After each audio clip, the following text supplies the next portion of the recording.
Hey everyone, welcome back to JarDev. Today I'm joined by Taylor. Hey. And also Chris. Hello. And in this video we're going to be going over Taylor's top 5 games of 2018. Alright, so to preface this, I have only played exactly 5 games that came out in 2018. So it's not just a best of list, it's an only list. Keep that in mind, because there will be some begrudging entries on this list. It's an only list, oh boy. It's an only list. Okay, what's number 5? Coming in at number 5, and this is why I say begrudgingly, is MapleStory 2. Oh my god! And Johnny wins again. My opening statement, Johnny's a bitch. Understandable, yes. But he's also in your favorite game of all time now, so... I said in 2018, not of all time. Wow, different list. Details. Your 5th favorite game of all time. God damn it. They're, weak story that no one really cares about, Lord knows we didn't. Repetitive gameplay, but it was still fun to do dungeons with you guys, and I think it's a much better cooperative experience than it would be a solo experience. And I mean, you guys have put a hell of a lot more hours in than I have, 80 plus in some cases. And you gotta give the game props for that. If any game can keep your attention for that long, despite shitty seasonal events and, no story, then clearly it's got something going for it. So, I don't completely hate MapleStory 2, but I mostly do, and I will never forgive Johnny that waste of skin. You'll never forgive him for saving you. Holy fuck, you entitled For prick. being a bitch. Oh my god. I mean, we can't really comment on the story because we skipped the entire thing. Yeah. And we're English, like the original translation. It might be a completely different story. Maybe Johnny lived. I doubt that. But I don't know, there's so much lore in this game, based on how much stuff we skipped, that maybe the story's okay. Yeah, we probably cut the game. I wouldn't bet money on it. I think MapleStory 1's story was okay. Okay, MapleStory 1 as in, original storyline, or after it got expanded a bazillion times? Was there an original storyline? God, was Not there? that I know of. I don't know. I don't think Black Mage showed up until, the heroes, like Aaron. What was that, That's true. 2009? Oh god, I don't remember. 4 years of nothing in that game. Fuck, they probably did, didn't they? So, yeah, I guess MapleStory 2 does have, improvements over MapleStory 1, but it's still just awful. And I know if it wasn't free, there is no way I would have paid a dime for it. I was pretty happy paying $7. Yeah, I paid Really? $25 to play it a week early. Okay, that one seems a bit much even for me. Worth it. And I got a unicorn out of it. That's true. Yeah, All right, then. I don't have my plane anymore. Because I'm not premium. Very sad. Get wrecked. God, I'm so happy MapleStory's on your list. I'm really not, but like I said, I've only played 5 games this year. I didn't have much of a choice. Okay, how about number 4? This one's a little controversial because it's not technically a full game, but the Blackout Club. Oh, okay. Oh, You right. know what? I think the bare This is bones just gonna of be the what game. games we played last. Yeah. Not quite. I promise those are the only 2 we played together. Oh, okay. Oh. But, it's got the bare bones of something that could be great. Yeah, If I'd it was agree with given, that. proper mission structures, better mechanics in terms of being able to sneak around enemies, take out maybe more than one, and, if we didn't all panic at the first sight of an enemy, that would be great. Also, But, go ahead.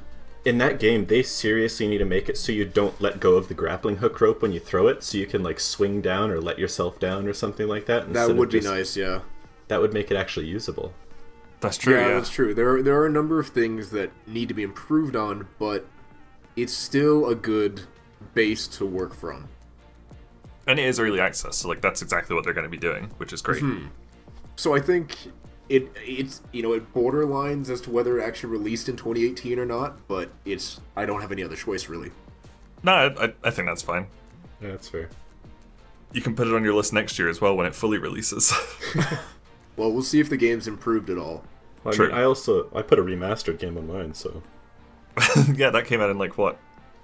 2011? Yeah, 2011. Technically, Nice. Okay, yeah, I think that's fine. yeah. Alright. I like the game. Coming in at number 3 would be one you guys have kind of ragged on me a little for playing, but is Monster Hunter World. Did we rag on you for it? I think you guys were kind of like, I don't want to play that when I suggested it, and just kind of confused as to why I was playing it. That's because it's like $80. Yeah, $80. I mean, that's true, but I've been doing a co-op playthrough with Brendon. We're like not even a quarter of the way through the game. I put in 27 hours at least. Okay. And you know what? It's hard to get into if you're coming from the perspective of someone who hasn't played a Monster Hunter game before. It has been years since I've played. But it's a lot more accessible than a lot of them have been, and to have it on PC, you've got just so much more to work with in terms of the graphics, in terms of the monster variety, and all the mechanics you can work with. And they've got 14 different weapons you can choose from and swap to, you know, at any time when you're at your hub world. So it really gives a lot of people a way to play how they want to. Like, I'm normally a sword and shield kind of tank character, but in this game I'm playing a hit and run heavy DPS longsword, and it's really fun because you're literally just fighting giant monsters, and that's all you have to do. There's no complicated storyline other than the flimsy one they put in cutscenes. I heard it's pretty flimsy. You're waiting for the next time to hunt a big monster. And Sounds then like you Maple cut off Story. their tail and you make it into a sword, and then you fight the next big monster. It's like fighting Seath and turning his tail into the Moonlit Greatsword. Oh, hell yeah. Nice. Did you find, like, coming from playing Dark Souls made it easier to get into? I found it different because Monster Hunter World isn't as fast-paced as Dark Souls, so you're trying to, like, dodge in a split second, but you realize you don't have the same kind of iframes you do in Dark Souls, so you have to get a lot better at timing and figuring out what this creature's gonna do as opposed to what this humanoid is gonna do, especially if you're fighting, like, a fish that just, like, kind of swims around, flops, splashes his tail, jumps up, and goes underwater. You have to figure out his patterns a lot more and where he might hit you, and where you can be to hit his critical points, because you can't... There are a lot of places that are on these monsters that are armored, so you have to figure out, where am I going to hit him? What's the safest way to do that without getting my ass kicked, because you go down real fast. I don't care what kind of armor you have, you cannot play a proper tank in that game. And you tried. No, I didn't. Oh. You can also really screw over your friends, though, if you're, like, say, playing with a Great Hammer, because you can do a wide swing that'll maybe knock out a monster, but you can also interrupt your buddy's charging attack. Oh, fuck. So it involves a lot more mechanical thinking that Dark Souls doesn't necessarily do, but that's for the sake of player enjoyment. Well, I mean, also, in Dark Souls, there are some weapons that you mechanically think for. It's just like sword and shield, you really don't. Yeah, no, that's true. I have a tendency to pick weapons that I don't have to think about, that I can just swing and then block and then swing and block and occasionally dodge, but I find in Monster Hunter it kind of forces you to think more, but it also doesn't do it in a way that you feel overwhelmed by it. And they've got a lot more endgame content than, say, MapleStory, with, in my opinion, better events. Hey, MapleStory has a ton of endgame content. How the fuck do you know about that? Just nobody wants to play it. We never played This is MJ. true. But when I MapleStory looked it might up, even have more. I don't know about that. Monster Hunter World has a lot of fights that just are altered the higher rank you are and the higher rank that you do the fight for. So it may be a similar enemy, but it could be tempered, which means they've got different weak points, different attacks. Tempered Pookie. Yep, tempered, or That's the only one I know. There's also just some of the best names for these monsters, like Pookie. well, Pookie, but I mean like the nicknames. So like there's a fire-breathing dinosaur whose real name is Angenorath, and everyone just calls him Snotnose because he basically sneezes fire at you. Wow. I will say, like, when it was first announced for console, I thought it looked amazing and I was so hyped for it. And then it took 6 months to come to PC, and by the time it came out, I just didn't care anymore. Yeah. I mean, that's a fair assumption. Like, I again said I play with Brendon, and she got it on PS4 first, and she put in like 200 hours on it on the PS4, so then I got it for her for PC as a birthday present so we could play together, and we've been having a lot of fun. Okay. I think if it goes down to like $20 or something, I'll probably give it a go. See, Yeah, and me look, too. here's the thing.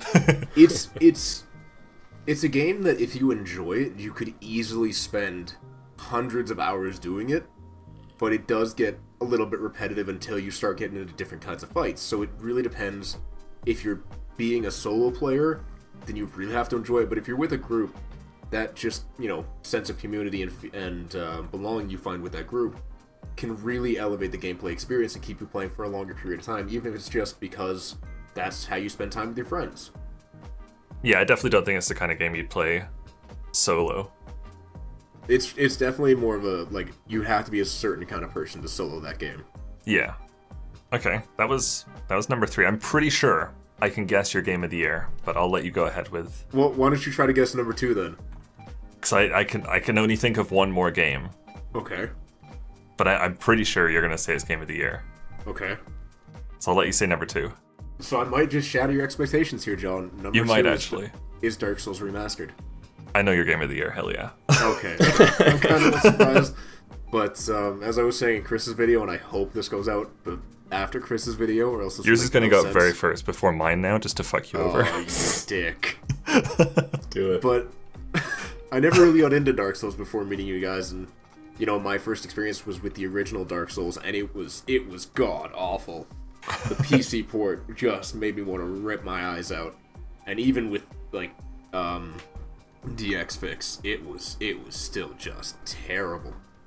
And I think having Dark Souls Remastered put on PC and all these other consoles makes it a lot more accessible for people like myself who never really got into the first one. I mean, I got into it in the third one when you guys invited me to play, but you know, if I hadn't, I think Dark Souls Remastered would be a great point to start the series because it gives you the more fluid and responsive controls. It gives you just a lot of the quality of life changes without really changing the core game. So I know you mentioned, John, how you want to see more of like a enemy replacement and just switching their positions where they would normally spawn. But I think Dark Souls Remastered being the way it is gives you the purest experience with just a better quality of life overall. So it gives people the feeling of playing the original game with all the original enemy placements and bugs, you know, including ceaseless discharge and whatnot, but it's not as restrictive just based on grounds of being really annoying to control. And without, like, falling through the world when you slide too fast down the ladder. Yeah, that's... Oh boy. That's charm right there. Yeah. Is it charm? I think in hindsight it's charm. At the time, it's... What the fuck did I just waste my life doing, especially if you're a speedrunner? Well, I don't think any speedrunner would do it with DS Fix. I mean, I would really hope not. But yeah, like getting stuck at a bonfire because you press B too quickly and having to Alt F4. I wouldn't say that was part of the charm. Or wasting like a boss soul because you went into your item menu before it had a chance to fully give you all the souls. Wait, what? Can you do that? Yeah, if you would activate like a boss soul, you know how it gives you like say plus 20,000. If you went into a menu before it added them all up, it would just stop adding them. Oh fuck! That was in the original Dark Souls. Jeez. So people had to stand there through the whole animation of breaking that soul and the whole addition of the souls until they went to their menus, or else they could lose out on currency that they've earned. Oh my god. With Dark Souls Remastered, you don't get a lot of those problems that would turn away a player who might be easily discouraged by something, you know, like that until they really found their groove. Mm-hmm. And like we think Remastered is pretty good because we have it on PC. But imagine like if your only console is like a PS4 or an Xbox One. Oh god. You could have Dark Souls 2 and 3, but you would have no way of playing Dark Souls 1 on that. So I think releasing Remastered was a really good call. Well, it's like the same argument for Demon Souls, right? Like, I happen to have a PS3, so I want to get Demon Souls, but if I didn't have a PS3, I'd have no way of playing it. God, they should remaster that. Yes, they should. Wouldn't that be like really fucking hard? Wasn't it like a buggy piece of shit a lot of the time? Yeah, but imagine if they fixed that with a remaster like they did with Dark Souls, and then it made it a lot more accessible just based on the fact you don't have those same bugs. Yeah, I think Demon Souls kind of flew under the radar for most people, though. Oh, that's true. It definitely did, yeah. Dark Souls was a lot more... Yeah, Dark Souls is credited for starting the genre, even though Demon Souls came before it. Yeah. But I think since Dark Souls has come so much into the spotlight, a lot of people want to play Demon Souls or experience it. Yeah. But, you know, especially newer players can't really do that. Yeah, it's pretty... Like, actually, the graphics are very, very similar to Dark Souls 1, So it doesn't look that dated, but it feels very dated. Yeah. Mm-hmm. It controls very awkwardly. It only came out a couple years after Dark Souls only came out a couple years after Demon Souls, right? I think it was probably like 2009 and 2011. Yeah, I think so. So I don't think a remaster would be out of the question. I think it's like super tied up in weird copyright stuff. Oh. That's probably why they had to do Dark Souls and not Demon Souls 2. Yeah, because I think it's like Atlas or something owns the IP Demon Souls. It's like Atlas and Sony own like half of it. Oh, no. I don't know if FromSoft even owns Demon Souls anymore. Well, I was gonna say if they at least owned a portion of it, if it was just like this, pretty small company in Atlas, they could probably just buy out the rights. But if it's Sony, there's no way they're gonna sell those rights to them. Yeah, I mean like Sony has some of Bloodborne as well, but at least FromSoft keeps some of Bloodborne. But I don't know if they have any rights to Demon Souls anymore. Oh, that's just tragic. I was gonna say top 5 games of 2019, Demon Souls remastered, but that doesn't look like it's gonna happen. I would love it to happen, please. Right. Okay. And coming in at number 1, John, do you want to tell them what you think it is? I'm pretty sure it's Far Cry 5. That it is. Hooray! This is again one that I played with Brendon, and it's one we both were just like, you know what, this looks fun. It's completely co-op, we may as well. And it was a lot of fun. The storyline was interesting up until the end, and I don't particularly care for the endings that you were able to choose from. And I don't like the direction they're going in with the newest Far Cry game, because it's just like, why would you go off of this Far Cry game storyline? Why would you continue that into a wasteland? Which I could just be judging it too harshly, but I think the writing was one of the weaker points of the game. The gameplay was familiar to anyone who's played Far Cry. It was nice, it was streamlined, it was fun. Brill and I had some great moments of just blowing each other up, jumping out of planes, doing just the craziest shit. Yeah, I mean, I put in 70 hours into it, which Holy fuck. Oh my god. And that's without the DLCs. Holy with no fuck. DLCs. So, 70 hours for base game, and enjoying pretty much all of it, like some of the more memorable quests, like frying up bull testicles and stuff like that. Yes. It's when you're able to walk away from a game that you've put 70 hours into and still recall some awesome quests that were unique to that game, because they're not something that was done in another game, and they don't necessarily change the world in terms of the storyline, but they were just fun to play, and a memorable piece of the game for me is really important, which is why I'm putting Far Cry 5 as my 2018 Game of the Year, 2018 Game of the Year. But it's also, again, because I only played 5 games. But this is a decent game. 100%. I think if it goes on sale for like $30-$40, you'd easily get your money's worth out of it, even without the DLC. If you don't like Far Cry, just don't get it. There's no point in doing that. It's not going to change your opinion. But if you do like Far Cry and you haven't done it, you do yourself a favor, pick it up.